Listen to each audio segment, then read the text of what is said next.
할렐루야. 네, 오늘도 수요 예배 가운데 나오신 귀한 성도 여러분 한 분 한 분 우리 주님의 이름으로 축복합니다. 네, 이 시간 옆에 계신 분에게 한번 이렇게 인사하겠습니다. 오늘도 고생하셨습니다.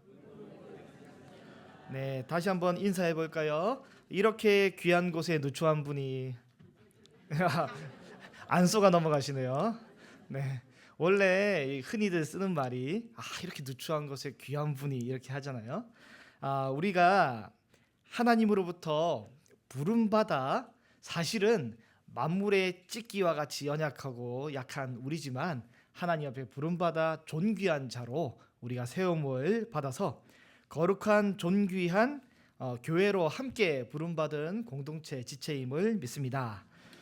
저는 나름의 설교의 준비에 따라서 오늘 이 야고보서 2장 1절에서 9절까지 차별하지 말라는 내용으로 판단하지 말라는 제목으로 말씀을 준비하고 선정을 했는데 뉴스를 잘 안 봐가지고 몰랐는데 교계 동향을 잘 몰랐는데 이번 10월 27일에 주일에 광화문에서 차별금지법과 관련한 기독교 시위를 지금 교계에서 여러 교단들이 연합해서 진행 중이고 200만 명이 모이기를 목표로 하고 일부 교회에서는 이제 당일날 본교회 예배를 안 드리고 새벽 예배를 끝나고 고속버스를 타고 광화문까지 간다. 이런 소식을 제가 듣기도 했습니다.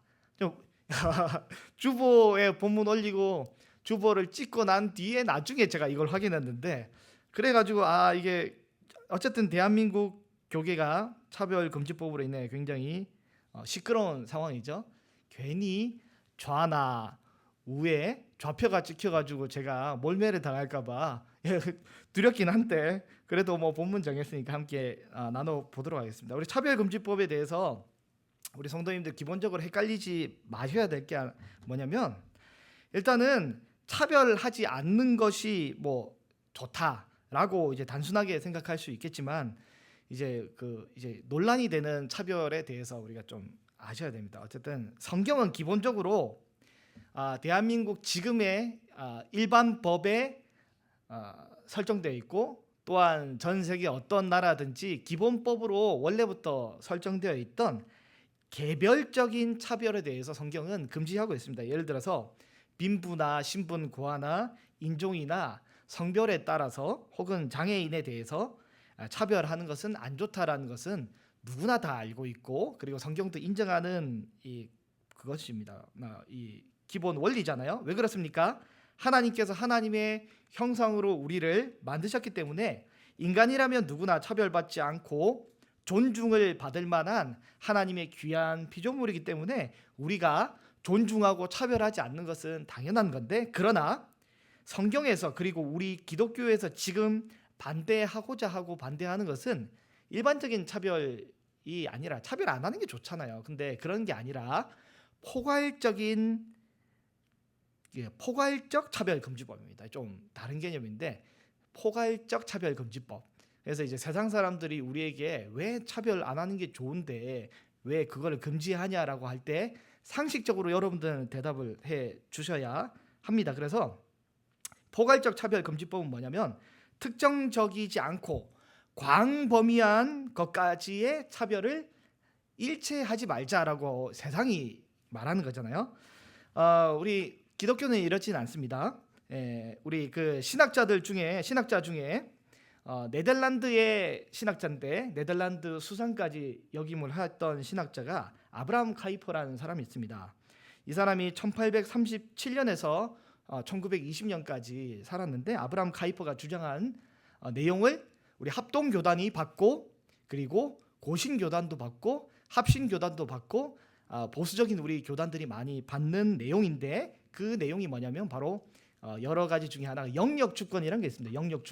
영역주권. 그래서 오늘 집사님 기도를 굉장히 저랑 사전에 말을 맞춘 것처럼 되게 딱 맞춰서 해주셨는데 하나님께서 정치, 경제, 사회, 문화, 교육, 교회 그리고 학교 정부도 마찬가지고 모든 각 사회의 영역마다 하나님이 고유의 역할과 책임을 다 이게 각 영역마다 다 주신 거예요. 그런데 그 영역에서 모든 영역에서 그리스도가 왕이 되게끔 하는 것이 바로 그리스도인의 사명입니다. 그래서 정치든 경제든 사회든 문화든 교회든 가정이든 학교든 그 어느 영역에서도 그리스도께서 왕이 되셔서 그리스도의 법으로 통치하게끔 하는 것이 바로 믿음의 사람의 사명인 거예요. 예. 아파트 가격 올리는 게 사명이 아닙니다. 우리 자식 좋은 대학 보내는 게 사명이 아니라 모든 영역에서 그리스도가 왕되게끔 하는 게 우리의 사명인 거죠. 그래서 우리는 하나님께서 부르신 그 자리에서 이 영역에 하나님이 통치자 되도록 이 영역에서 그리스도께서 이 왕이 되시고 그리스도의 문화가 세상을 이 지배하고 다스리도록 하는 것에 최선을 다하는 것이 그리스도인의 삶의 목적과 방향입니다.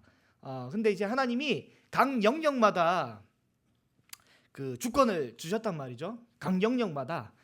그래서 하나님이 각 영역마다 그 지도자를 세우고 주권을 주셨기 때문에 우리가 침범을 안 하잖아요. 그래서 좀 다른 교회 예를 들어서 저기 목사님이 뭐 어떤 설교를 한다고 우리가 가서 왜 그런 설교 한다고 얘기를 못 하잖아요. 그 교회니까. 그리고 다른 집에서 어떤 음식을 해 먹는데 왜 그 음식만 먹냐 얘기를 못 하잖아요. 왜냐하면 그 집이 그 가정과 우리 가정은 다르잖아요. 영역이 다른 거예요. 그래서 하나님이 교회에는 교회로 말씀으로 또 이렇게 이 다스리는데 국가는 또 하나님이 세워주신 국가 지도자들을 통해서 다스리기 때문에 우리가 제일 좋은 정치에 참여는 사실은 기독교 정치인이 기독교인이 여러 정치인 중에 훌륭한 이 정치인으로서 하나님의 법으로 그걸 잘 다스리는 게 제일 좋은 방법인데, 왜냐하면 교회가 세상을 향해서 감히 이래라 저래라 하면 안 되고 또 세상도 교회를 향해 감히 이래라 저래라 하면 안 되죠. 왜? 정치와 종교는 분리돼 있으니까. 그래서 로마 가톨릭과 개신교가 다르잖아요. 근데 기독교인들은 그래서 항상 뭐냐면 어떤 정부가 세워지든지 어떤 왕이 세워지든지 베드로전서도 그러잖아요. 항상 우리는 그 왕에게 지도자에게 순복하고 복종하는 것이 옳습니다. 그리고 이 입법자들에게 순종하고 복종하는 것이 옳은데, 그런데 이에 대해서 반대하고 항의할 때가 있는데 그거는 뭐냐면 이 영역 다시 말해서 국가가 교회의 영역을 침범할 때, 다시 말해서 선을 넘을 때, 그리고 영역 주권을 위배할 때 그때는 우리는 항거할 수 있다라고 우리 개혁교단은 믿고 있습니다. 그래서 일반적인 경우는 우리가 국가의 법에 순복하지만, 그러나 국가가 교회와 우리의 성도들의 신앙을 위태롭게 하고 힘들게 할 수 있다고 여길 때 그때는 우리가 항거할 수 있는 거죠.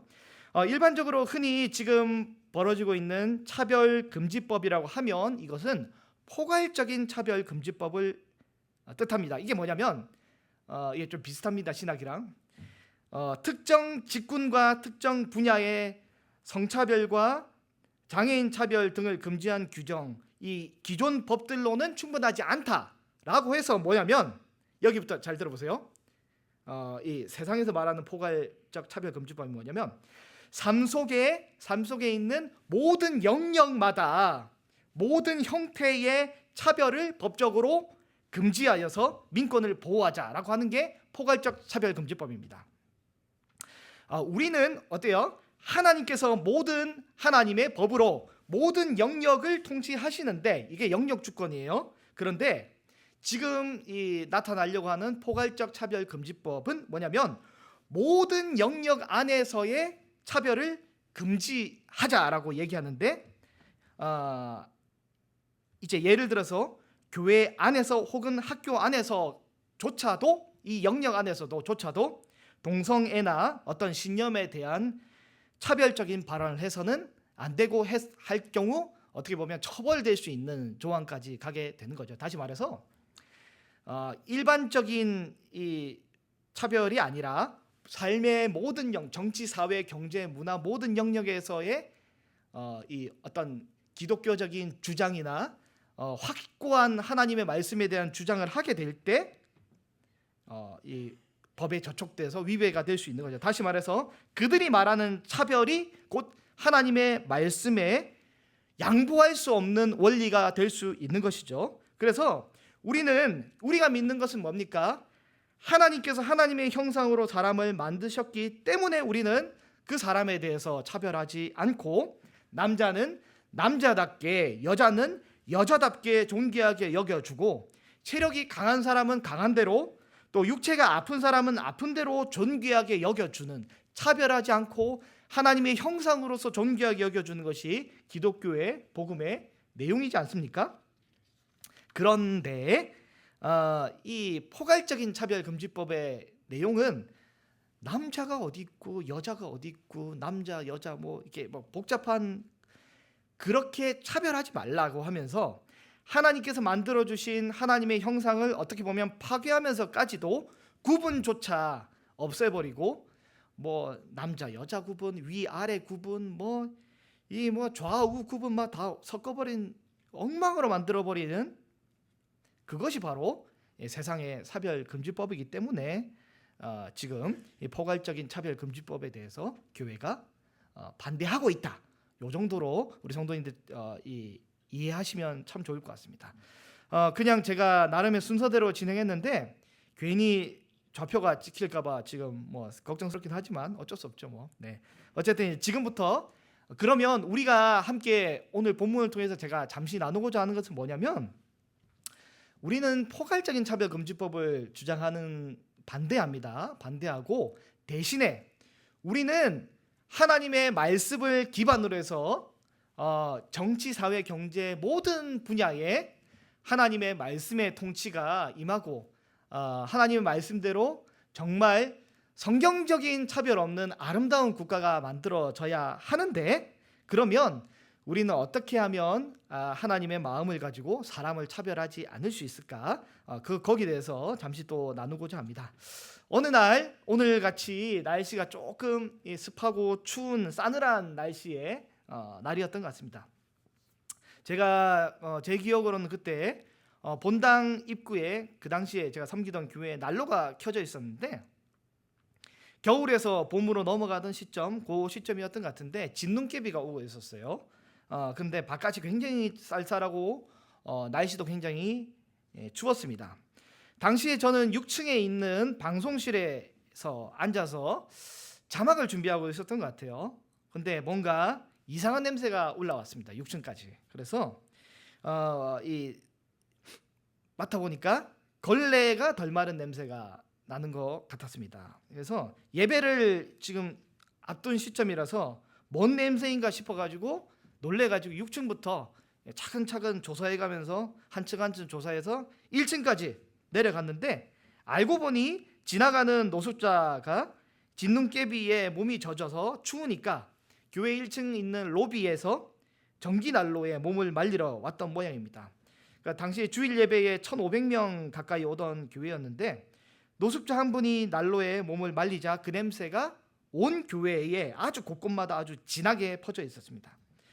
물어보니 이미 그 노숙자 분은 이 교회 사무장님이 쫓아낸 상황이었고 냄새가 어질어질할 정도로 보통이 아니었습니다. 한 사람의 영향력이 이렇게 강력하더라고요. 우리는 성경에서 사람의 어떤 조건을 보고 사람을 차별하지 말라는 메시지를 듣는데 이웃사랑의 메시지를 듣는데 귀하고 참 좋은 말씀인데 그러나 그 말씀을 있는 그대로 우리가 수용하고 받아들이고 실천해내는 역량을 갖추기에는 우리의 믿음이 때로는 너무 부족할 때가 있습니다. 우리는 과연 그 노숙자를 쫓아내야만 했을까요? 1,500명 교인 중에서 분명 난생 처음 교회에 온 분도 계실 것이고 신경이 쇠약하거나 후각이 너무 민감하여서 어떻게 보면 두통에 약한 분도 계실 것입니다. 그리고 다수가 이용하는 시설이기 때문에 또 다른 연약한 자들을 배려해야 하는 어쩔 수 없는 상황에 놓여 있기도 합니다. 저는 그때 그 당시에는 제가 신혼이라서 아직 아기가 없었는데 만약에 저도 제 아기가 그때 있었고 태어나서 처음 교회에 온 지 한 주 내지 2주쯤 된 아이였더라면 저도 뭐 호들갑을 떨면서 저희 아내에게 빨리 집에 가 뭐 이렇게 했지 않을까라고 상상을 해보게 됩니다. 이웃사랑, 차별하지 말라. 우리는 이 메시지가 우리는 너무 낭만적으로 받아들여지며 또 때때로 우리가 이 메시지 자체를 비현실적으로만 받아들여서는 안 되고요. 솔직히 우리가 안 되는 건 안 되는 거고요. 우리 스스로의 능력과 이 포용력이 한계가 있는 것이 분명합니다. 우리가 아무리 이웃을 사랑한다고 한들, 아무리 우리가 이웃을 사랑하겠다 한들, 안 그래도 좁아 터진 우리 집에 노숙자를 모시고 와서 씻기고 같이 매일매일 거주할 수는 없습니다. 한계가 있는 거죠. 우리가 아무리 이웃을 사랑한다고 한들, 우리 권사님 중에 이 불쌍한 남자 청년이 한 명 혹이 있더라도 그 영혼이 불쌍하다는 이유만으로 우리 딸에게 장가를 들게 할 수는 없는 거예요. 한계가 있고 안 되는 건 안 되고요. 우리의 삶에 있어서 이 경건과 아니면 이런 것들을 넘어서서 도무지 안 되는 한계가 있습니다. 아무리 하려고 해도 안 되는 한계가 있는 겁니다. 또 반대로 또 반대의 이야기를 또 드리겠습니다. 제가 20대 중반의 때인데 그때는 제가 총신대학교 근처에 사당동 그 시장 골목에 거기서 제가 살았었는데 학교에 가고자 제가 7호선 남성역을 나왔는데 우리 그냥 집에서 학교에 올라가려고 가방을 메고 똘레똘레 이렇게 나왔는데 사람들이 모여서 웅성웅성 거리더라고요. 뭔가 해서 봤더니 그 당시가 선거철이었습니다. 그래서 이제 동작구에 그 당시에 우리나라 모 기업의 대그룹 총수가 후보로 나온 거였죠. 그분이 최종적으로는 7선까지 한 국회의원이었는데 당시에 5선으로 동작구 지역의 국회의원 후보로 나왔습니다. 그래서 지나가는데 제 앞에 많은 사람들이 막 줄 서가지고 막 서로 막 웅성하면서 악수를 하려고 하더라고요. 그래서 저도 이제 생각을 했죠. 혹시 나에게 악수를 그 사람이 하자고 손을 내밀면 어떡하지? 뭐 하면서 그래도 나는 신학생이고 내가 신학생이고 내가 전도사인데 세속에 물이 들어서 고개 숙이면서 막 이렇게 악수하기 싫어서 멀찌감치 1m, 2m 떨어져 가서 그렇게 이동을 제가 했습니다. 와, 근데 그 사람들이 좀 다르긴 다르더라고요. 옆에 수십 명이 둘러싸고 있어서 그런지 아우라가 장난이 아니었습니다. 그래서 옆에 그 후보 옆에서 깐죽깐죽 거리면서 인사하는 김흥국 씨와 달리 그분은 가만히 있어도 뭔가 무게감이 있고 중후한 에너지가 풍기는 듯한 느낌을 받았습니다.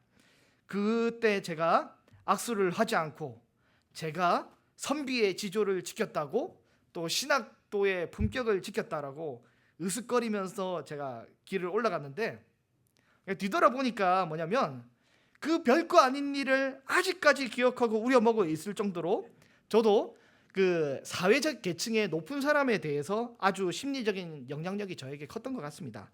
어쩔 수 없습니다. 안 하려고 해도 어쩔 수 없고 사람은 어쩔 수 없습니다. 솔직히 이런 연약한 부분이 우리에게 있음을 인정해야 됩니다. 네, 우리 좌를 우를 떠나서 어느 날 우리가 지하철을 딱 탔는데 제가 자리에 앉아 있는데 우리 좌우를 떠나서 만약에 내 옆에 대통령과 국무총리가 짝딱 앉는다 이러면 어디 가서 내 대통령 만났다고 하면서 으스대면서 자랑하지 않겠습니까? 솔직히 우리의 연약함이 우리에게 있음을 우리는 인정해야 됩니다. 오늘 본문 야고보서인데요.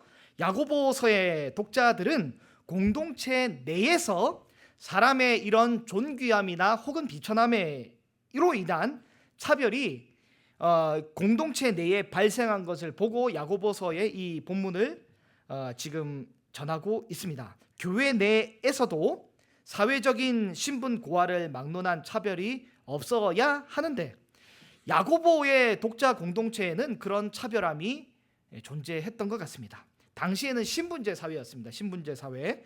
그래서 사람의 외모만 보더라도 겉모습만 보더라도 그 사람의 신분의 존귀함과 비천함을 충분히 능히 구분할 수 있었습니다.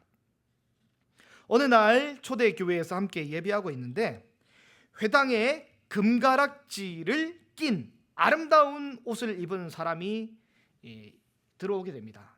들어오게 되는데 누가 봐도 귀족이고 누가 봐도 사회 고위층으로 보입니다. 사람들이 눈여겨봅니다. 그리고 그 사람을 집중해서 봐야지, 또 주목해야지라고 의지를 가지고 보는 것이 아니라 그 존귀한의 가치를 지닌 이 로마 시대에 이 보랏빛의 옷을 입고 오는 입장하는 그분에 대해서 자연스럽게 눈이 돌아가게 되는 것이 사람의 모습입니다. 향수를 뿌린 사람이 있다면 냄새를 안 맡고 싶다고 그 냄새에 주목하지 않을 수가 없고, 냄새를 피할 수 없고 향기를 피할 수 없듯이 그 매력적인 아름다움을 가지고 있는 사람이 나오게 되면, 지나가게 되면 자연스럽게 우리는 관심이 집중될 수밖에 없습니다. 우리 전도위원회에 여러 전도팀들이 전도를 굉장히 열심히 기도하시며 하고 계시고, 또 그 전도의 내용들을 공유하고 계신데, 만약에 우리 화요 전도팀이나 금요 전도팀에 얼굴 천재 차은우가 같이 들어와가지고 한가람 교회 전도지를 나눠주게 된다면 그 누가 매몰차게 그 전도지를 거절하겠습니까? 나 도와드릴까요? 아니면 옆에서 막 사진 좀 같이 찍자고 하면서 그렇게 하지 않겠습니까? 7선 국회의원에게 풍기는 아우라와 무게, 그 안에서 자연스럽게 뭔가 풍겨 나오듯이 어떤 존재 안에 있는 내면의 무게와 아름다움을 이 아우라를 가진 것에 대해서 구약 성경에는 이 비슷한 용어를 뭐라고 하냐면 영광이라는 단어를 씁니다. 영광. 이 히브리어로 그 카보드, 어원이 이제 무거움이라는 단어인데요. 어떤 내면에부터 묵직한 뭔가가 나오는 거죠. 사람은 그 중력이 강하면 당겨가듯이 그런 매력이 강렬하면 사람이 이 믿음의 사람이든 아니면 세상의 사람이든 어떤 굉장한 힘을 가진 사람이 있으면 나도 모르게 빨려가게 되고 관심이 가고 집중이 되고 그렇게 되는 게 사실이죠. 이에 반해 초대교회 예배 시간이 조금 지나고 이 회당 가운데 남루한 옷을 입은 가난한 사람이 들어오게 됩니다. 그 가난한 사람은 누가 봐도 노예입니다. 주인의 밥을 다 차려주고 설거지까지 하고 정리하고 청소를 마무리하고 급하게 왔는지 오늘도 그 노예는 예배 시간에 헐레벌떡 늦게 도착했습니다. 지금처럼 만약에 주일에 새가족 안내팀이 있더라면 그래도 적당한 자리에 안내를 해 주었을 텐데 당시에는 그런 게 없었죠. 가난한 자에게 그냥 여기 뒷자리에 앉든지 말든지 알아서 하라고 이야기를 하는 것입니다. 어떻게 보면 인간적인 매력이 보이지 않아서 그랬는지도 모르겠습니다. 그래서 회당 안에서 사람들이 홀대한 거죠. 그래서 야고보는 이러한 홀대하는 것에 대해서 믿음 없는 행동을 하지 말라고 이야기를 하게 됩니다. 사람의 겉모습을 보며 이렇게 부자에게는 잘해주고 가난한 자에게는 잘 못해주는 것에 대해서 야고보는 차별하는 것이라고 이야기를 하는데요. 오늘 본문 야고보서 2장 4절 말씀을 같이 한번 읽어보도록 하겠습니다. 2장 4절입니다. 너희끼리 서로 차별하며 악한 생각으로 판단하는 자가 되는 것이 아니냐. 서로 교회 공동체 안에서도 하나님 만들어주신 최소한의 이 영역 안에서조차도 서로 판단하고 차별하면 이 사회적인 신분의 높고 낮음으로 차별하면 되냐 안 되냐라고 물어보며 야고보는 그러지 말라고 이야기를 하고 있습니다. 오늘 보면 야고보서 2장 1절에 보면 이렇게 돼 있는데 같이 한번 읽어볼까요? 내 형제들아, 영광의 주 곧 우리 주 예수 그리스도에 대한 믿음을 너희가 가졌으니 사람을 차별하여 대하지 말라. 야고보는 너희가 만일 이 믿음을 진짜 가지고 있더라면 너희가 가지고 있는 믿음이 죽은 믿음이 아니라 생동하는 살아있는 믿음이라면, 죽은 믿음, 거짓 믿음이 아니라 살아있는 믿음이라면 교회에서 차별하지 말라고 이야기를 합니다. 공동체 내에서 그 누구도 차별하지 말라고 권면하며 야고보가 제일 먼저 언급한 수식어가 2장 1절에 보면 뭐냐면 영광의 주 예수 그리스도입니다. 영광의 주 예수 그리스도. 야고보는 예수 그리스도를 수식하는 단어 앞에 무슨 단어를 썼냐면 영광의 주라는 이 단어를, 문구를 사용하게 됩니다. 예수님은 죽으시고 부활하셔서 하나님 우편에 앉으신 영광스러운 주님이십니다. 그런데 사람을 외모로 차별하지 말라는 맥락 속에서 야고보는 굳이 왜 흥미롭게도 이 영광스러운 주라는 수식어를 사용하고 있을까 생각을 해보게 됩니다. 야고보는 여러분 잘 아시다시피 예수님의 친형제입니다. 예수님에게는 4명의 남동생이 있었는데 그 중에 첫 번째 동생이 바로 이 야고보입니다. 형님 예수님 이 땅에 계실 때 야고보는 형님 예수님께 많은 사랑을 받았겠죠. 야고보에게 어떻게 보면 예수님은 일찍 돌아가신 아버지 요셉을 대신할 만한 아버지 같은 든든하고 좋은 형님이었을 것입니다. 야고보에게 예수님은 나사렛 예수, 우리 동네에 굉장히 좋은 형님, 우리 가족의 굉장히 좋은 형님. 야고보에게 예수님은 처음에는 좋은 형님 그 이상도 이하도 아니었습니다. 처음에 야고보가 육신의 눈으로만 예수님을 보았을 때, 예수님을 인간적인 눈으로 사람의 외모로만 예수님을 평가했을 때, 예수님께서 진정 어떤 분인지 이 땅에 예수님 계실 때 몰라서 예수님에게 치명적인 실수를 범했죠. 예수님 이 땅에 계실 때 예수님의 그 사역을 쫓아다니면서 말렸던 사람이 바로 야고보입니다. 형님 정신 차리시고 안 되겠습니다. 집에 좀 포박해서 가야겠습니다라고 했던 사람이 바로 야고보였는데, 그러다가 나중에 믿음의 눈을 뜨게 되었을 때 야고보는 예수님이 어떤 분인지 알게 되었습니다.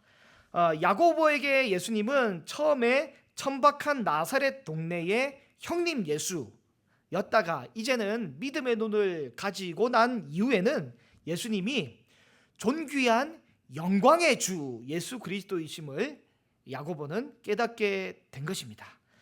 마찬가지로 우리도 인간의 눈으로 보기에, 우리의 인간의 눈으로 회심하지 않은 우리의 본성의 눈으로, 인간의 눈으로 볼 때는 겉으로는 초라하고 누추한 성도일지라도 우리는 그를 어떻게 봐야 되냐 야고보가 이야기하냐면, 우리는 그의 내면의 아름다움과 영광스러움, 그거를 봐야 되는 거죠. 우리가 단순히 그의 겉모습만 보는 것이 아니라 그 안에 그리스도 예수로 인하여서 주신 하나님의 형상과 그 아름다움을 우리가 보고 있느냐 없느냐 야고보가 우리에게 묻고 있습니다. 우리가 복음을 진짜 믿고 있다면 우리가 보는 그 형제를 세상의 이 지위와 또 어떤 세상 사람들이 보는 시선으로 보는 것이 아니라 믿음의 귀한 눈으로 봐야 된다는 것이죠. 복음의 내용이 무엇입니까?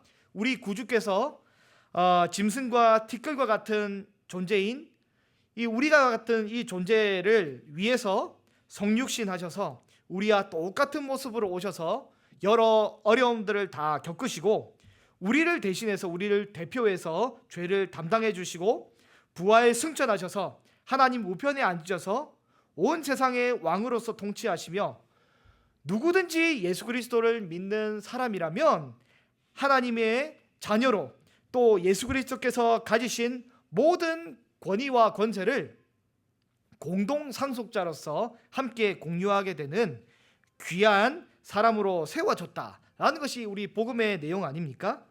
우리가 예수 그리스도 안에 있는 이 모든 존귀함을 하나님의 형상으로서 공유를 하게 된다면 함께 나눈 공동상속자로 우리가 부름을 받았다는 것을 믿는 것이 바로 이 복음의 내용인데, 그렇기 때문에 우리가 그것을 믿는다면 우리는 사회적인 신분이 어떠함과 관계없이 그 형제에 대해서 존귀하게 귀하게 믿음의 시선으로 바라보는 것이 우리에게 필요하다라고 야고보가 우리에게 이야기를 하고 있습니다.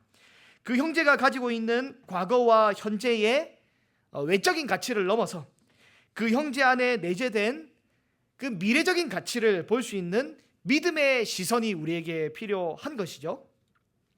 야고보에게 예수님은 육신의 형님이 아니라 야고보에게 예수님은 영광의 주, 영광의 주님이십니다. 영광의 주 예수 그리스도께서 야고보를 육신의 형제가 아닌 믿음의 형제로 받아주신 것이죠. 그래서 믿음의 형제가 된 야고보가 오늘 본문 2장 1절에 우리에게 그 믿음의 형제로서 예수 그리스도의 모든 귀한 것을 공유하는 하나님 나라의 공동 상속자의 믿음의 형제로 부름받은 야고보가 우리에게 야고보서 2장 1절에서 제일 먼저 말하는 단어가 바로 뭐냐면 내 형제들아. 2장 1절에 내 형제들아, 내 형제들아. 이 메시지가 우리에게 큰 울림이 되는 것이죠. 온 세상에 흩어져 있는 여러 성도들은 부자든 가난한 자든 그 어떤 사람일지라도 우리가 예수 그리스도를 주님으로 고백하기만 한다면 육신의 형제인 야고보가 아닐지라도 그 누구라도 온 세상에 흩어져 있는 모든 그리스도인들은 주 안에서 한 형제로 부름받은 사람이 되는 것이죠. 그래서 우리는 교회 안에 또 믿음의 공동체 안에 있는 높은 형제든 낮은 형제든 관계없이 모두 다 육신의 눈으로 바라보는 것이 아니라 믿음의 눈으로 우리는 바라봐야 하는 것입니다. 그러나 교회 내에서 사회적인 약자라고 할지라도 약자라고 해서 또 교회 내에서 그 사람이 가난하다고 해서 교회는 또 반대로 무조건 그 사람의 편을 들어줘서도 안 됩니다. 또한 반대로 그 사람이 부자라고 해서 그 사람을 또 다 역차별해서도 안 되는 것이죠.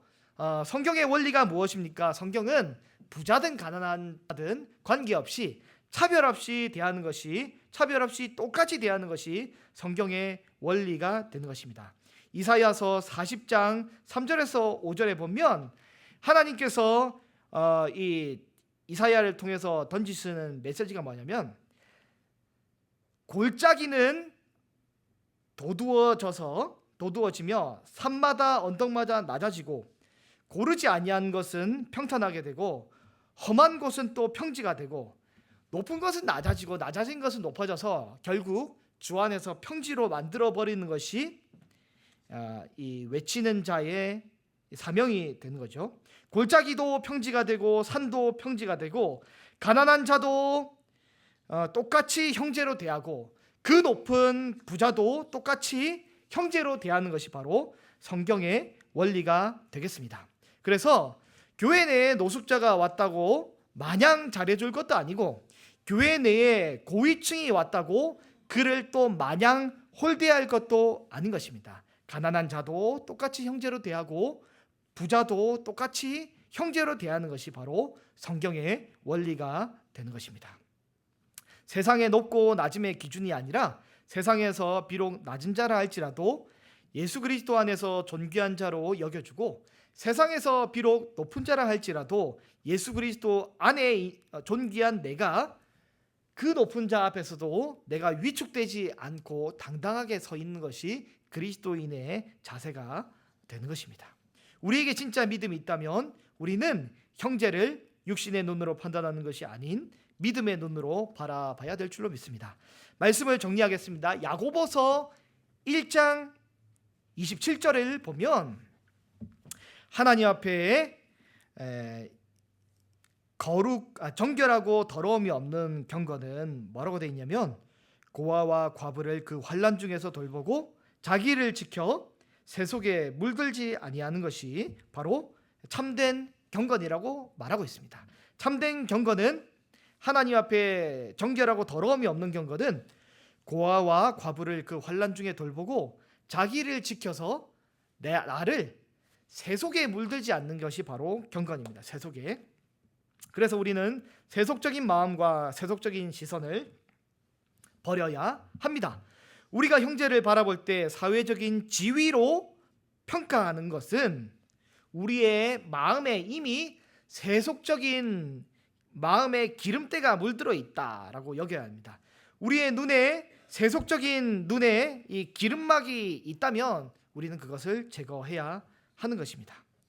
혹시 우리 안에 내가 세속 사회 안에서 목소리를 굉장히 크게 낼 수 있는 그런 분이 계십니까? 그러면 웬만하면 그런 분은 세상에서 목소리를 굉장히 크게 낼 수 있는 힘이 있으신 그런 분은 교회 내에서는 겸손하게 조용히 지내시기를 바랍니다. 나의 그 큰 목소리로 인해 괜히 약한 형제가 위축되지 않도록 우리는 적절한 조화를 이루어야 하는 것입니다. 나의 큰 목소리로 인해 나의 세속적인 큰 목소리로 인해 교회가 세속적으로 움직이지 않도록 내 입에 그리고 혀에 재갈을 물려야 하는 것입니다. 우리 성도님들 중에 혹시 내가 세속 사회 안에서 힘이 없고 아무런 영향력이 없으신 분이 계십니까? 그리스도께서 우리를 얼마나 존귀하게 만들어 주셨음을 우리는 기억하고 그 믿음 안에서 우리가 세상에 나가서 위축되지 않으시기를 바랍니다. 주께서 우리를 귀하고 존귀하게 대우하실 것이고 우리가 비록 이 땅에서는 세속의 많은 이 잣대로 연약한 이 판단과 평가를 받겠지만 우리가 하늘나라에 올라갔을 때는 우리는 그리스도 예수의 그 귀하고 영광스러운 모든 그 영화로운 상속을 하나님 앞에 공동 상속자로 이 역임을 받으실 것이기 때문에 우리를 귀하게 여기시기를 바랍니다. 높은 산도 평지가 되고 낮은 이 비참한 골짜기로 평지로 만드는 것이 바로 하나님 나라입니다. 하나님 나라의 이 귀한 영역의 주권이 말씀을 기반하고 성경을 기반하고 그 하나님께서 만들어 주신 창조 원리를 기반으로 한 이 차별 없는 아름다운 성경적인 이 평등이 정치, 사회, 경제, 문화, 가정과 모든 영역마다 교회 안에서도 그리고 대한민국 곳곳마다 넘쳐나고 그리스도가 왕되는 은혜가 있기를 바랍니다.